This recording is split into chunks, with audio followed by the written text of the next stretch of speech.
When she sings come home. When she sings come home. When she sings come home. I'm gonna keep singing this when the intro plays, okay? So she sings come home. Hey, she sings come home. When she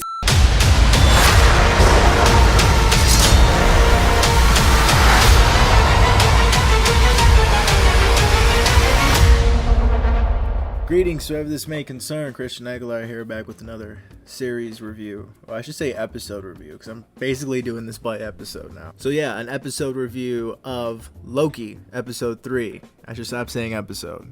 I'm saying it too much already. Episode. Just jumping right into the review. I mean, wow, like, I love this series, man. This series is so damn good. Like, if you see a 9 out of 10 for this show, listen to it, man. It's very entertaining. Like, none of it's slow, which is surprising to me, because I can find slow parts in movies and in TV, and if they're really interesting, then that's where, you know, like, my rating goes up for it. But if those slow parts, like, just really drag on, that's where my rating goes down. So to watch all 3 episodes, like, back to back, dude, there's like no stopping. It just feels like it's just right to the next thing, and everything's so damn interesting, you know? So I love how this episode, for starters, is a departure from the first 2 episodes. And Loki in this episode feels a little bit more free. Now, I know the situation that they're in is still, you know, putting them in the corner, and, you know, they're racing against time. But I still feel like, you know, like, we've seen, he's been, since the beginning of this series, he has been in handcuffs and imprisoned. Like, we start off in 2012, he's imprisoned with the Avengers, and then we fast forward, he, you know, with the Tesseract, and he is now imprisoned for teleporting. his means of escape was the reason why he is imprisoned now, and he is yet to be free from anything. You know, he had to research everything. He was forced to play along with the Time Variance Authority because he wanted his freedom. He needed his freedom. So when at the end of episode 2, when Owen Wilson was like, "Loki, stop, don't go through that portal," I'm like, dude, he's gonna go through the portal. I mean, it's like, you know, it's like, the shark, stop, don't eat that bucket of chum that was just thrown into the water. I want to get it back. You know, it's like, it's the inevitable, and I love how they continued on with this. It felt like not only a Loki is free episode a little bit, he's free to walk amongst himself and really explore himself with this interaction with Sylvie, because essentially they're one in the same. So this is really like a whole, like, reflection episode for both these characters, and it's very interesting to see them bounce off each other. So both Tom Hiddleston and Sophia DiMartino, they both have such great chemistry on screen together, and it works. It's just beautiful, you know, like, no moment with them on screen together is slow, and that's like hard to get. That's like a rarity, you know.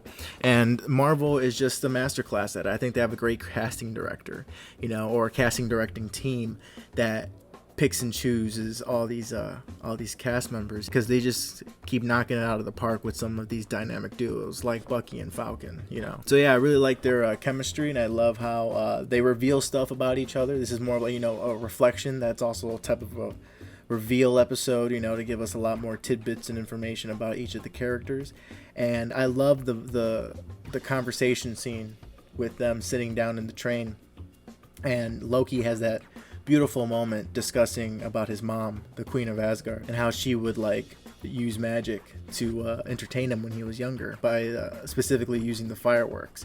And she said, "You can make this same magic because you can do anything," you know. And that we can see that really stuck with Loki. As maniacal and evil as he may come off, Loki is still a hurt child underneath it all, you know, such as all great villains. I think it always stems from some point of trauma and something that they're trying to hold on to in their past, you know, and that's Loki's memory that he's trying to hold on to, and it's a very beautiful one, you know, and it shows a very human side to Loki, which we've seen in the Thor movies when he eventually becomes his ally. You know, they work better together than against each other, you know. And I love how he's still having that same discovery a little bit even when he's on his own. He still has that memory there, and I think that will be his link to being that right anti-hero that I believe that this series is obviously leading up to. Loki to be like the ultimate anti-hero is a pretty cool thing. So yeah, other things I like this episode, it feels like one of those Star Trek episodes where we're exploring a new world, and I love the lighting for the other world. I mean, it's neon is a typical like trendy thing for a lot of films and series to feature. It's a very eye-pleasing thing, and that's why it's so trendy. But a lot of like oversaturation of neon is just too much, obviously, and I don't like when certain films do it. Like Euphoria, the series mastered it perfectly. It just masters the neon lighting, and I think that's where it all stemmed from, is the big splash that Euphoria season 1 made. And to see all these different properties try to use it, like Godzilla, like Kong versus Zilla, or Godzilla versus Kong, oh my goodness, that movie was just like, it gave me a headache. Like, it made me not like neon anymore, and I'm like, oh god, like they just overuse it like hell in that movie. I mean, sure, some of it looks eye pleasing, but when you just keep using it over and over and over again, it gets tiring to the eyes, in my opinion. Some people just might love it up the wazoo, and I wish I had your amusement about it, but I don't.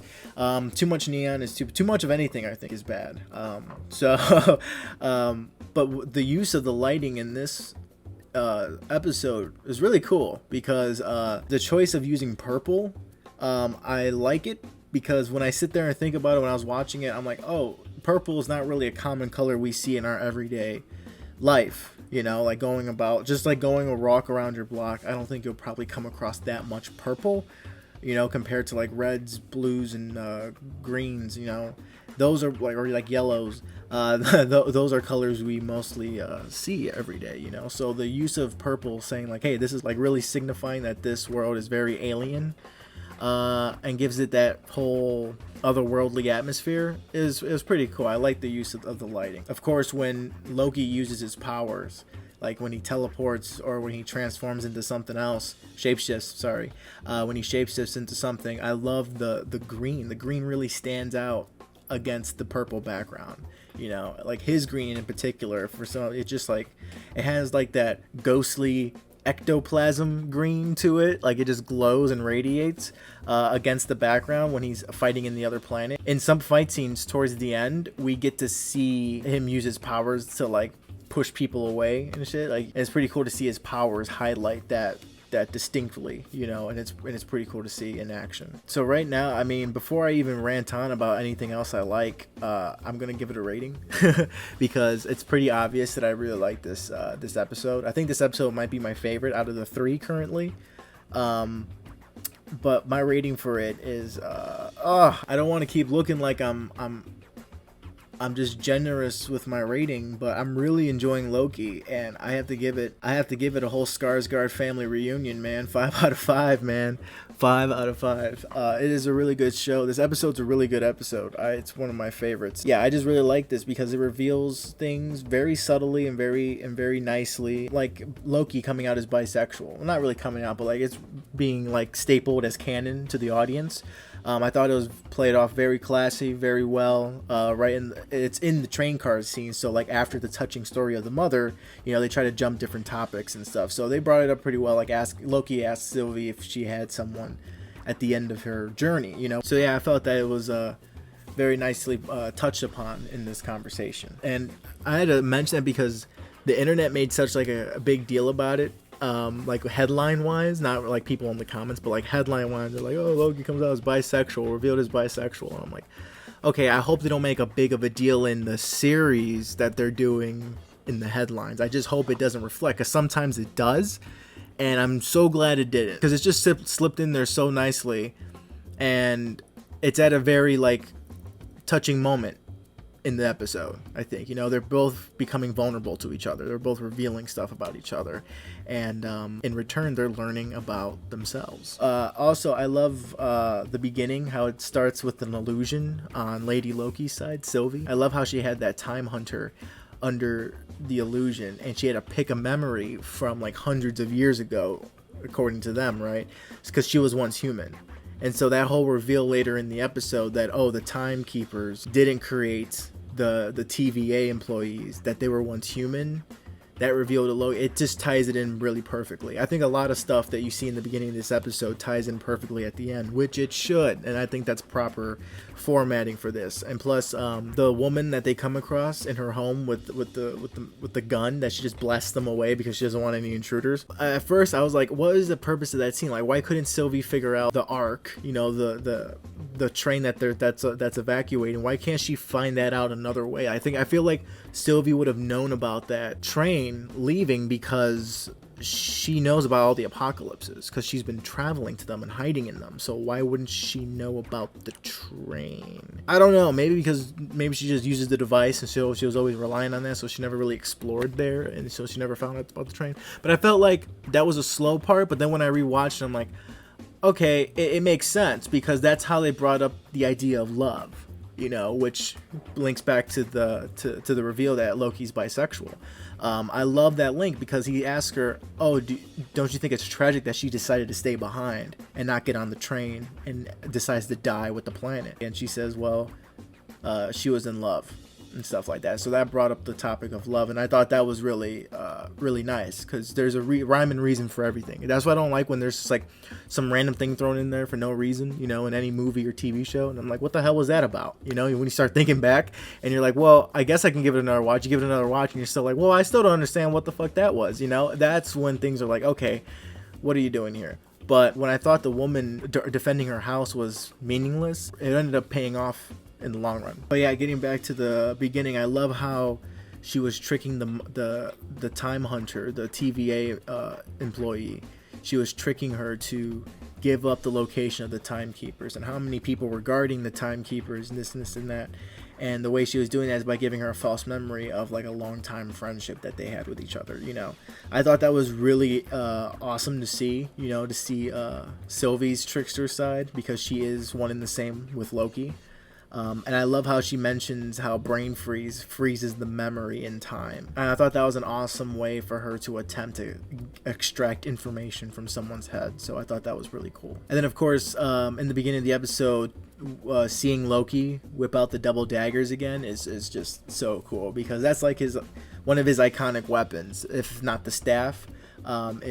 It's those double daggers 100%, because daggers are sneaky, you know. It's like what he tried to do with Thanos. He tried to come up close and, you know, so daggers fit Loki 100%. So I love, you know, that shot of him like flipping the daggers and, you know, going up against Sophie in the beginning of the episode. So cool. And then of course the Sylvie and Loki fight was really well done. I love how Loki used his teleportation mid-fight to kind of trick her to get behind her and use it. That's like a Mortal Kombat or like a Netherrealm move, or just like any fighting game move. Like you would try to get behind your opponent and try to fuck him up from behind, right?